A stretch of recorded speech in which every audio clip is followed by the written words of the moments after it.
So now we're going to take it one step further and look at probabilities using counting techniques.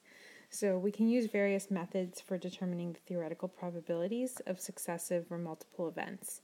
So if we recall that permutation is the number of ways to select R objects from a set of N objects in a certain order. So remember, permutation's order matters.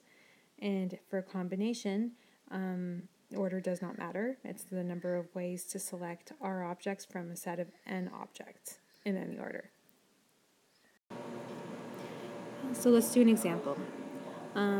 Two brothers enter a race with 5 friends. The racers draw lots to determine their starting positions. What is the probability that the older brother will start in lane 1 with his brother beside him in lane 2? So first step, we need to define our event. So A is equal to, the older brother is in lane 1 and the younger brother is in lane 2. So that's our scenario that we want to calculate.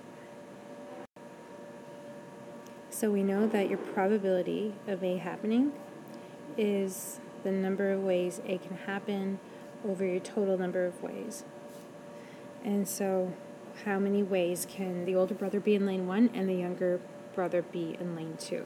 So there's really only one way for that to happen. So NA is equal to 1. So if these are your positions, this is the first position, this is the second position, your older brother would be here, and younger would be here. Now, how do we find out all your possible options? So your NS would be 7P2, which is 7 factorial over 7 minus 2 factorial, which is just 7 factorial over 5 factorial, which comes out to 42. Alternatively, we could have used the fundamental counting principle and said that our two positions are here, so 7 ways that this position can be filled and 6 ways that this position can be filled. And since order matters here, it's a permutation. So that equals 42 as well. Okay, so now subbing that into our equation, we have number of ways that A can occur is 1 out of 42 possible ways, which comes out to 0.023, and that equals 2.3%. So therefore, there's a 2.3% chance that they will be beside each other in lanes 1 and 2. Now let's do an example using combinations. So a focus group of 3 members is to be randomly selected from a medical team consisting of 5 doctors and 7 technicians. What is the probability that the focus group will be comprised of doctors only? And part B asks, what is the probability that the focus group will not be comprised of doctors only? So first thing, we want to define our event. So that is that the focus group is doctors only.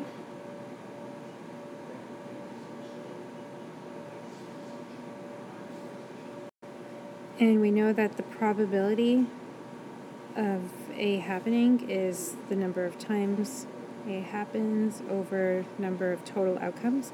So first we want to calculate what probability of our focus group being of doctors only. So we want to pick 3 people out of 5 doctors. So doctors only would be 5 choose 3.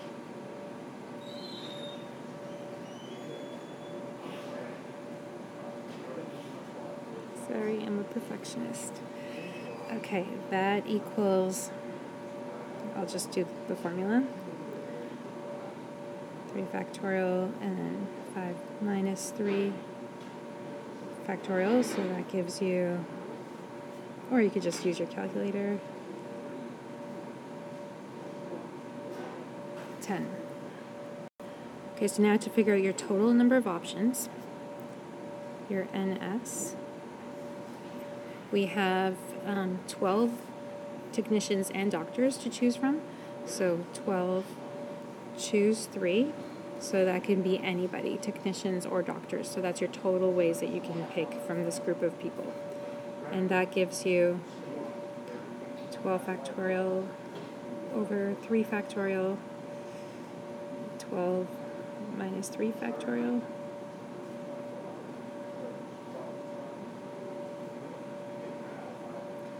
And that is 220.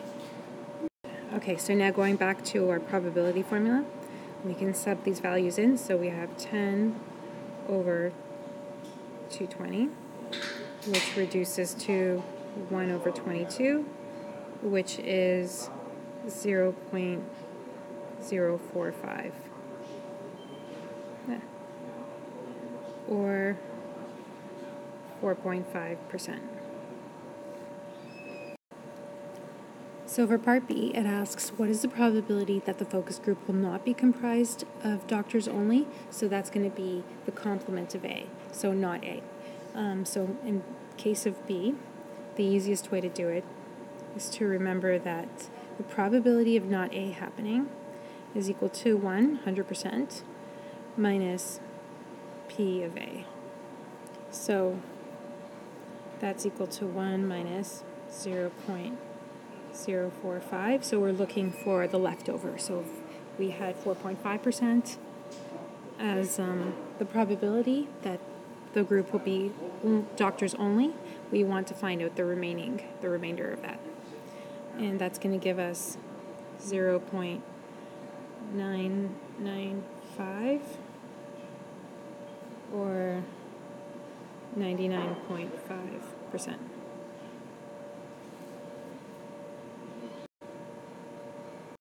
Alternatively, you could have done it all in fractions. 1 minus 1 over 22, found a common denominator. You're going to get 21 over 22, which is also 99.5%. Now, here's an example using the fundamental counting principle that we learned in the first unit. What is the probability that 2 or more students out of a class of 10 will have the same birthday? Assume that no students were born on February 29th.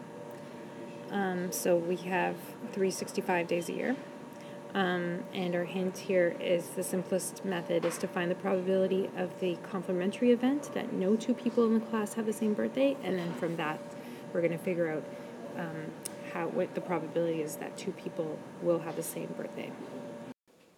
Okay, so how do we calculate this probability? You know that your total number of days is 365, and then let's assume that these 2 people are sharing the same birthday. So that would be 1 day.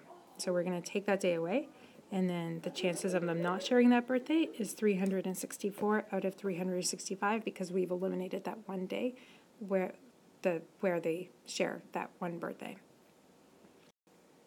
Okay, now let's calculate the probability that 3 students have different birthdays.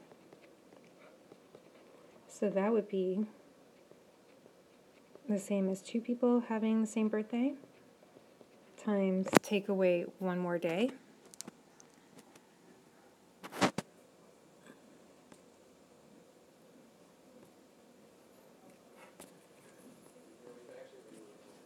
That's must be at 365.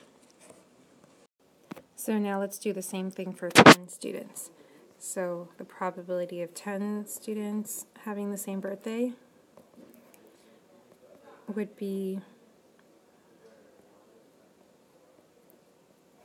so this is for 2 students, 3 students, 4 students, and keep going until you get to the 10th student.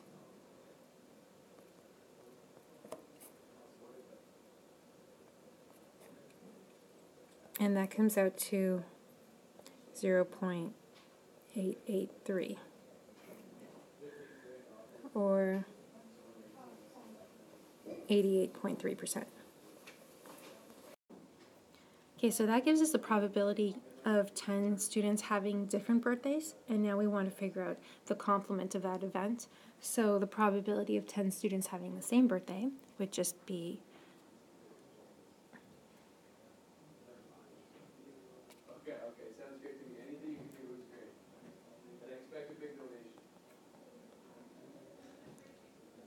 And then we would just calculate P of naught A by 1 minus 0.883, which gives us 0.117, or 11.7%.